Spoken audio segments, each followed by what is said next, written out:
Welcome to SIBM Pune, sir. It's Thanks. lovely to have you. Thank you so much for flying down to Pune.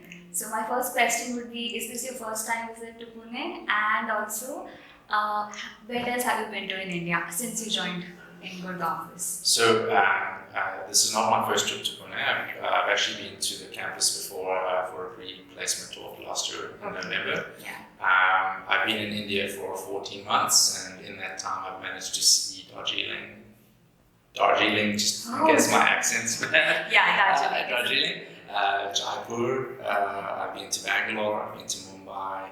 Wow. I've been a few places. Some of it on business, some of it on sort of just travel. Yeah. Darjeeling is probably one of my favorite places at the moment. That's lovely. Thank you so much.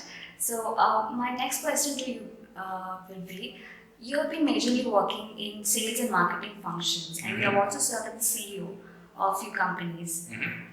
So now you have taken up a role that is predominantly people function. Correct. Yeah. So how has the transition been? Like, was it difficult?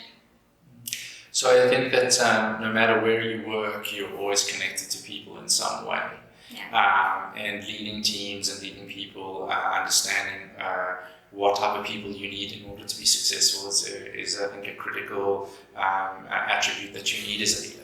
So the transition hasn't been too difficult. Okay. The things that are challenging is sort of the cultural context of India and understanding sort of what drives people, what is meaningful in terms of the workplace. So those are things that I've had to learn, but it's been really valuable for me.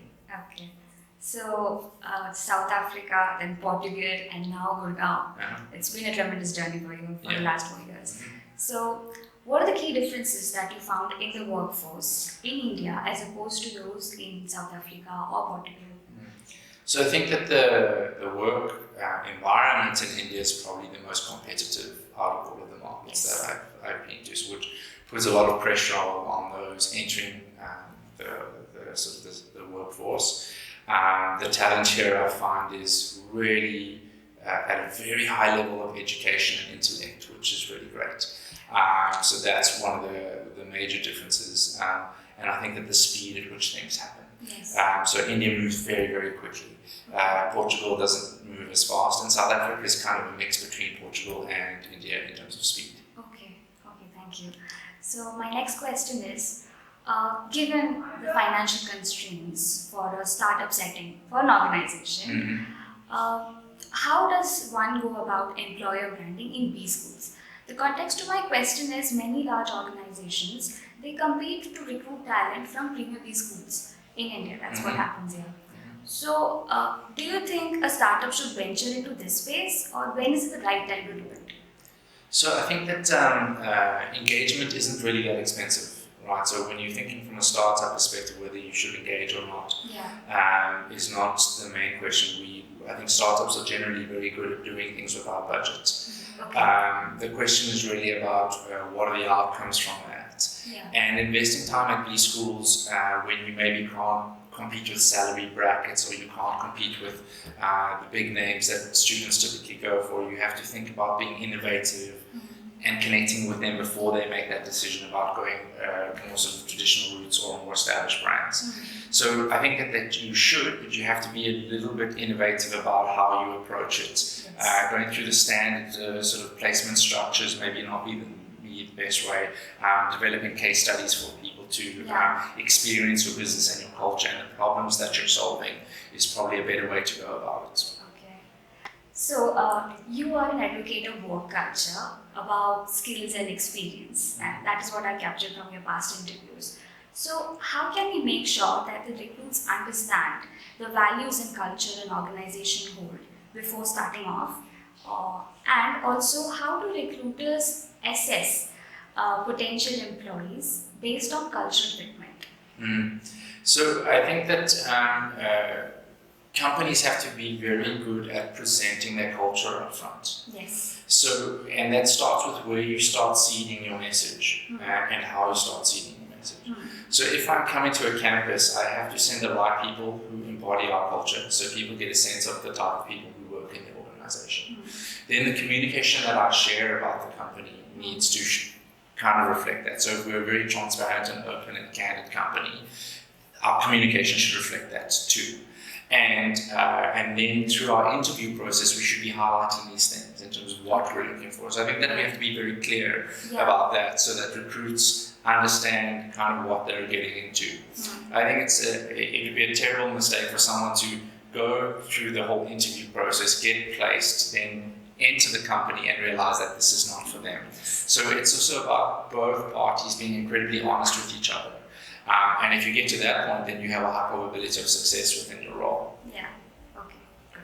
So now you're closely working with Feeding India, which I think is a very noble initiative. So how has the experience touched you, given that food wastage and hunger are two pressing issues in the country right now? Yeah. So I think that it's a pressing issue in the country, but it's a pressing issue globally. Yes. And I think that it's a responsibility of companies to impact the communities around them and not just the ones that they're trying to earn revenue from. Absolutely. So it's a very good initiative, and how it's personally touched me is that it's really brought me down to earth in terms of the real problems. By going out and participating in Feeding India drives, you actually get a sort of a front row seat in terms of the problems that you're trying to solve. Yeah. And that has made the connection to Zomato more meaningful for me. Yeah. So I think that I'm part of a company that's really, it's ambitious in terms of the goals it wants to do, but it's also ambitious about giving back and having an impact in the world. Okay, thank you for that answer. Sure. And on a lighter note, did you like any of the Indian dishes? Yeah, I do like Indian food. I'm a big fan of biryani, but I think that everybody who eats biryani is a big fan of biryani. I'm a sucker for butter garlic naan bread. That's always a winner. Good choice. Yeah, it's a good choice. Not a good for the midline choice, but I do enjoy The Indians eat very heavy. Yeah, very heavy carbohydrates. Yes. So before leaving, would you want to leave any message for our viewers or our students who will be watching? I love interacting with the students here. I find that when I do talks or presentations here, I really appreciate the engagement and the courage to ask questions. So keep doing that and keep applying yourself beyond your studies. If you've got that great idea, if you've got this interesting thing that's really been itching at you that you want to find out more, always scratch that itch, go out and explore and experience the world. It will add a huge amount of value to you in your career. Okay, thank you so much, sir. It was wonderful talking to you. Thank you so much for taking your time. Absolutely. And hope we meet again. Hope you come back to campus. Great. Thank you so much. Thank you so much.